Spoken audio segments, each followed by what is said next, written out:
How do Berkshire and Berkshire companies protect themselves against lawsuit-happy lawyers, and is it possible for American businesses to survive the financial and time-consuming costs of dealing with lawyers?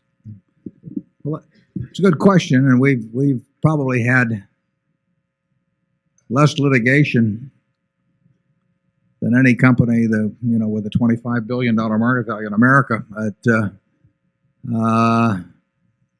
But it's and we were sued one time at Blue Chip Stamps. What was it for, Charlie? How many billion by some guy? Lots. Yeah, it was.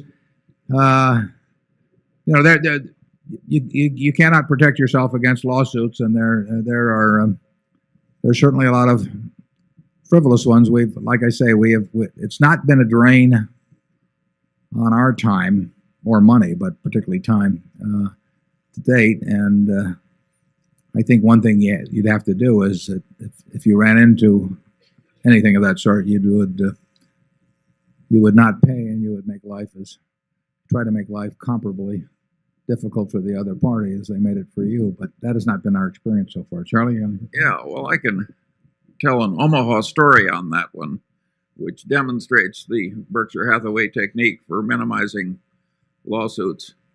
When I was a very young boy, I said to my father, who was a practicing lawyer here in Omaha, "Why do you do so much work for X, who was an overreaching blowhard, and so little work for Grant McFadden, who was such a wonderful man?" And my father looked at me as though I was slightly slow in the head, and he said, "Charlie," he said, "Grant McFadden treats his employees right, his customers right, everybody right. When he gets involved with somebody who's a little nuts, he gets up from his desk and walks to where they are and extricates himself as soon as he can." And he says, "Charlie, a man like Grant McFadden doesn't have enough law business to keep you in school." "Ah, but X," he said, "he's a walking minefield of continuous legal troubles, and he's a wonderful client for a lawyer." Now, my father was trying to teach me, and I must say it worked beautifully, because I decided that I would adopt the Grant McFadden approach. And I would argue that Warren independently reached the same approach very early in life. Boy, has that saved us a lot of trouble.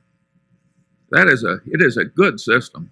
We basically have the attitude that you can't make a good deal with a bad person, and that means we just forget about it. I mean, we don't try and protect ourselves by contracts or getting into all kinds of due diligence, or we just forget about it. We can do fine over time dealing with people that we like and admire and trust. So we have never, and a lot of people do get the idea, because the bad actor will tend to try and tantalize you in one way or another, and you won't win.